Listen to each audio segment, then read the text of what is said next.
Well, this time I'll be complaining or ranting about trade. So I am going to be very diplomatic about how I handle this, but the TLDR is if you look at a typical trade guide, what they're going to do is they're going to explain the basics. Okay, and this part is decent. Sometimes they get their facts wrong, but for the most part, it's just reading off of a textbook, like stuff like, oh, trade efficiency multiplies your trade income, goods produced, affects, well, the number of the goods produced from a particular province. The trade steering bonus, the 5% increase multiplied by your trade steering value, how tag order changes, blah, blah, blah. Okay, so these are all things that people can read up on, and there's nothing controversial about it. Those are just facts.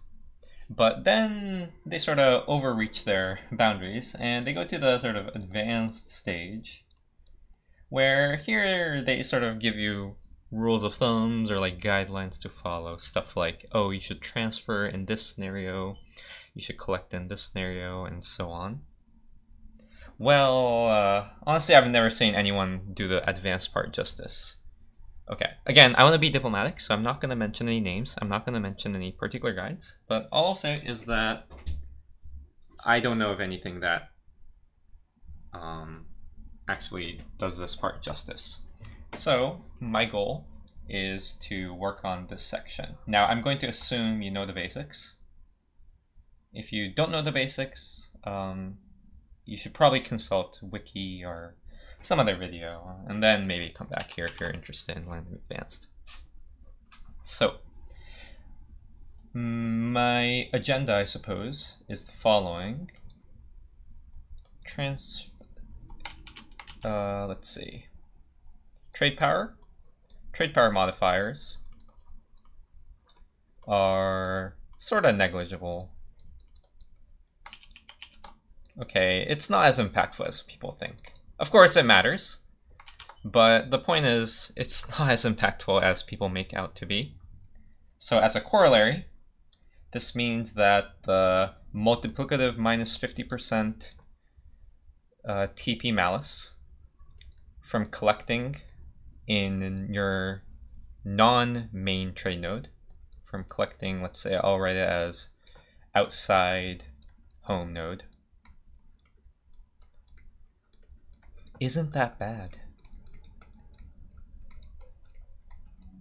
Okay, next, the plus 10% trade power from transferring, plus 10% TP on your home node. For every merchant transferring, again, refer to basics on where this comes from or what this means, but is sort of negligible. It's not that much. Okay. So that's my main agenda. Trade power modifiers aren't as impactful as people make it out to be, and therefore that changes some of the general principles that people talk on. Namely, people love the whole idealized, the idealized European style trade where you have your node, say this is like your English channel, and then you have this long trade chain where you just like steer nicely and everyone's happy and you're making 1 million ducats a month. Okay, and my goal is that unless you have absolute dominance in all these intermediate nodes, you're probably losing money, and you're probably losing a lot of it. You're probably better off, picking some intermediary area and collecting here. You might want to collect here. I don't know. It totally depends on your trade power share. But the point is, it's not as obvious as people make it out to be. And in most cases, when you don't have full control, so basically when you're not done with a world conquest, when you're still in the middle of world conquest, you're going to encounter the scenario where you don't have the ideal trade chain setup that some videos, all videos or all guides sort of pretend like it exists. Like, it does not exist. you go to these advanced rules of thumb that videos will give you. You can only follow it after world conquest. After world conquest, sure, do what they say, transfer everywhere, collect in one node, and you're done. Okay, well technically you want to collect in the 2 other end nodes as well, but okay. So first of all, let's talk about trade power modifiers, right? So question 1, suppose your home node is A, and you have 50% trade power there. I'll just say 50% trade power. And you have another node B that leads to A, and you have 50% there. And suppose we only have one merchant. Maybe your other merchant's doing other stuff. The question is, what should you do with that merchant? So here's option A, option 1, collect in B. Here's option 2, steer in B. Now just follow your guts. What do you think? Well, honestly, most people will actually think this one from my experience. If you think 1 is correct, then good on you, because that is absolutely correct. And it's not even close. Okay, so if you follow this option, let's say this has, let's say X has X ducats and B has Y ducats. Then if you collect in B, you basically get roughly 0.5x, so that's the 50% on A, and this B becomes roughly 35% trade power, so you get 0.35y. Why do you get this trade power decrease? It's because of the minus 50% trade power malus. You might be thinking, what? Minus 50% trade power malus of 50% is only 35? Hell yeah. And in fact, around 50 is where it gets the most impactful. So as you get higher, for example, from 50, this reduction goes down. And I'll, go for a chart or some graph showcasing this, right? And let's say you steer instead. I don't know why I crossed this out. Let's say you steer instead. Then, well, you get 0.5x. That's the amount from A already. And then you have 0.5 from Y, right? So that comes down to 0.5x plus 0.25y. Okay, so you can clearly see that you get more if you just collect in B. Now, I did leave a minor, I sort of slipped by something at you in that technically if you have a merchant transferring, and assuming you have no merchants collecting in non-home nodes, then you'll get a 10% trade power boost in X. Okay, so this equation is actually something different. This 0.5 would increase a bit. If we assume a 10% multiplicative increase, I believe this comes down to 0.52. That's right, a 10% trade power increase, mind you, a 10% multiplicative increase, only gives you roughly 2% trade power if you already have 50% trade power. So this is around 0.52x plus, I don't know, 0.52 times 0.5y. That's 0.26y. Okay. So, I mean, in most cases, this 0.9y will probably beat the 0.2. And this is assuming the 10% trade power bonus is additive. Sorry, is multiplicative. In reality, it's actually additive. So what will happen is maybe you already have like a 50% trade power boost from prestige, power projection, maybe like national ideas / ideas, government reforms, and so on. And if you tackle 10% onto that, well, you're not getting a 10% multiplicative increase. You're merely getting a 6/5. Did I do that right? No, that's not right.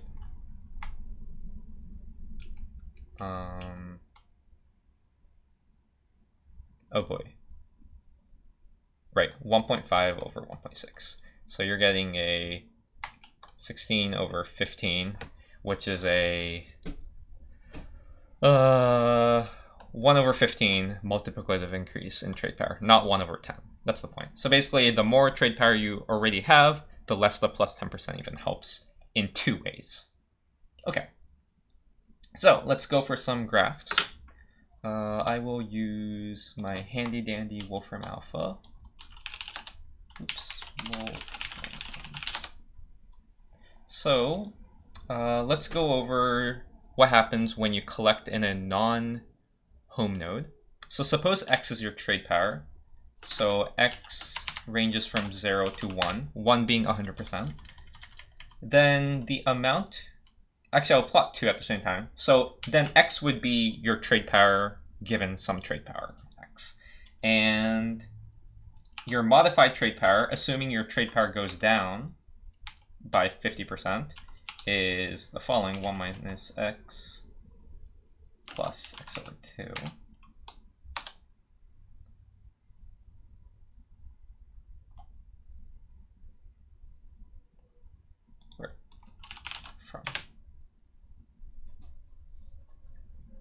Okay, so here's the plot.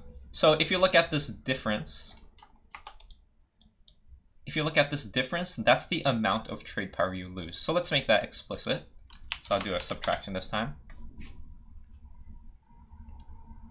So what the graph is going to say once it loads, yikes, X minus, maybe I'll put in quotes, sorry, parentheses. Okay, so what you see here is that this x-axis is your initial trade power. So let's say you have 60% trade power, then you're going to lose roughly 0.17 trade power. So you're going to go down to like 0.43 trade power once you collect. And the more you have it, the closer you are to 1, well, the less it matters. And let me just give you some intuition on why that's the case. Suppose you have 50%, suppose you have 50 trade power. You have 50 trade power and other nations have 100 trade power. Okay, then if you sum all of them up on the bottom, you can conclude that you have 1/3 trade power. So you have 33% trade power. Well, let's say you have half of that. Then now it's 25 over 25 plus 100, right? Because in this total trade power calculation, your trade power is included. That's why it's sort of unintuitive. Oops. That's why you get this sort of unintuitive part where trade power balances aren't as impactful. So if you go through this equation, what do you get? You get 1/5, which is 20%. So you went down from 33% to 20% when your trade power got reduced by 50%, right? So the point is, it's not as impactful as you think. So with that being said, here are some, I suppose, numbers. So the question is, if you're transferring from B, and so let's fix the trade power of B. So let's say you have 50% trade power here, and here you have let's say here you have X trade power. So the question is, how much trade power should you have on A for transferring B to be worth it? So of course, if you have 100% trade power in A, then it is indeed worth it to transfer because you get all of the 50% of B. It turns out if you do the math, I believe X comes down to like 70%. So basically, if you have lower than 70% trade power in A in your home node, then you're better off collecting, assuming you have 50% trade power here. Now, the higher trade power you have, or the lower trade power you have, the less impactful this 50% reduction from the collecting from non-home node malus is. So this is sort of like the best case scenario favoring the people who love transferring everywhere. Okay, and of course you have even stupider cases where you might have this chain, and I don't know, let's say it's 50% and 50% and it's 100, even 100, right? Then what? Well, if you transfer everything blindly, you get 0.5 of, let's say this is y, this is z, you get 0.5 of y and 0.25 of z. And that's because when you transfer from C, you only get to keep 50% of C, when you send over to Y because you only have 50% control here, right? On the other hand, right, all you have to do is collect here, right? You collect in C, then you get roughly like 0.35 of Z, and if you can still transfer from B because you have 100% control here. Then you get, and then if you transfer B, you get 0.5Y. Okay, so what's the general idea? The general idea is don't be scared, right? Don't be scared of the minus 50% trade power malice when collecting. That's one. The plus 10% trade power boost from transferring is often negligible, especially later on once you consolidate your home node more. So putting these together, in a lot of cases, want to be collecting in multiple places.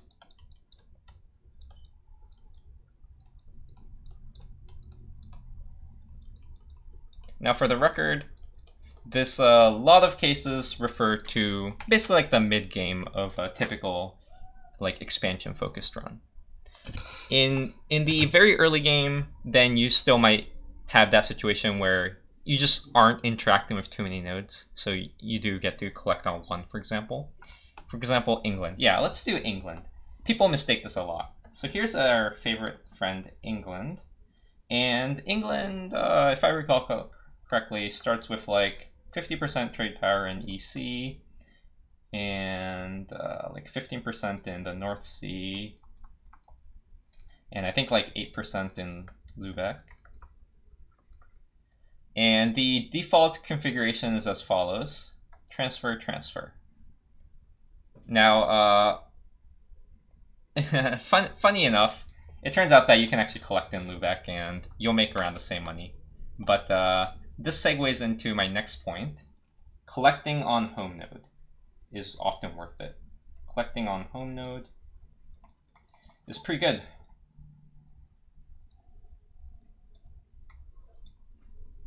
Okay.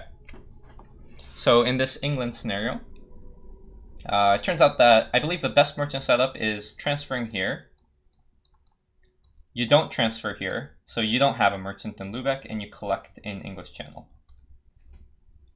Why? Because if you collect, you get a 10% trade efficiency bonus.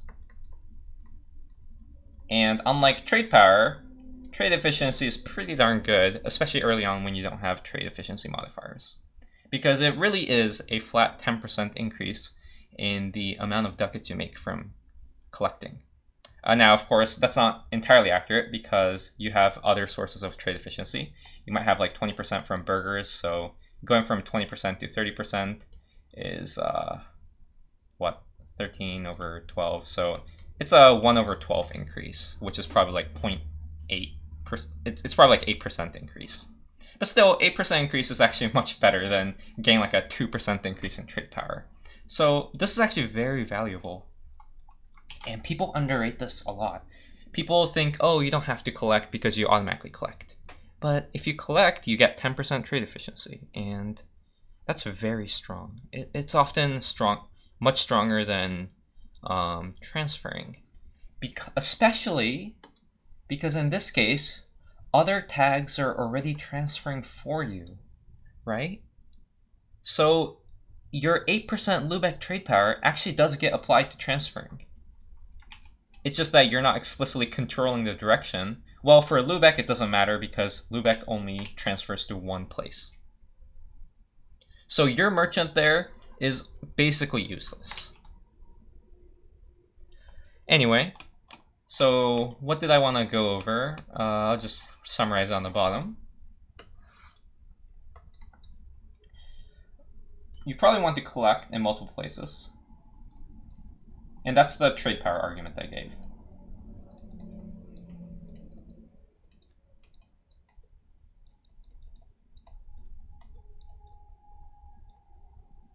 And number 2 is early on, you should collect in your home node.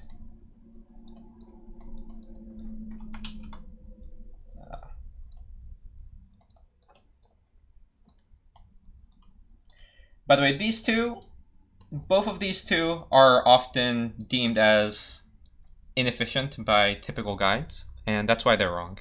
They're absolutely wrong. Horrible. Horrible advice. Man, sorry, I got a bit triggered. But here's the more overarching point. If you really had to take away something, just take away this one. It is try it. Try stuff. So I really don't think it's possible or feasible to create a general rule for exactly when you should collect or when you should transfer. There are way too many factors to consider. So if you want to describe it as like a step-by-step algorithm, then it'll be way too complicated to just jot down. Okay, it'll be basically a lot of case analysis. In fact, I wonder, is trade optimization an NP complete problem? Of course, without a particular fixed graph, of course. In EU4, you have like a graph of trade nodes, but suppose you have a general acyclic graph with like the appropriate EU4 notions, like it has some trade value, and it has like edges, and it has a couple end nodes. I actually wonder if solving trade in EU4 is an NP complete problem. That'd be cool. If someone knows, that'd be good to know. I don't do algorithms, so I have no idea what I'm talking about. But my impression is that it's very hard to have a generic algorithm that optimizes EU4 trade.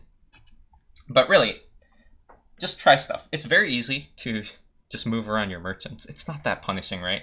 So all you have to do is just like let 1 or 2 months tick after setting up merchants and seeing how that does for you. And just keep in mind that you should not avoid collecting in multiple places like the plague. It's often not that punishing. And in fact, it's often better to do it. And don't be shy of collecting in your home node. Okay, don't fall into that trap that well, I shouldn't call them beginners, but like intermediate players make, maybe, of okay, I'm automatically collecting, so I don't need a merchant there. No, the 10% trade efficiency is pretty beneficial early on, especially when you don't have too many trade nodes to interact with in a productive manner. But yeah, try stuff. I spent, 23 minutes just to tell you guys to try stuff. But yes, try stuff. Okay, hopefully I gave some insight on how to think about trade.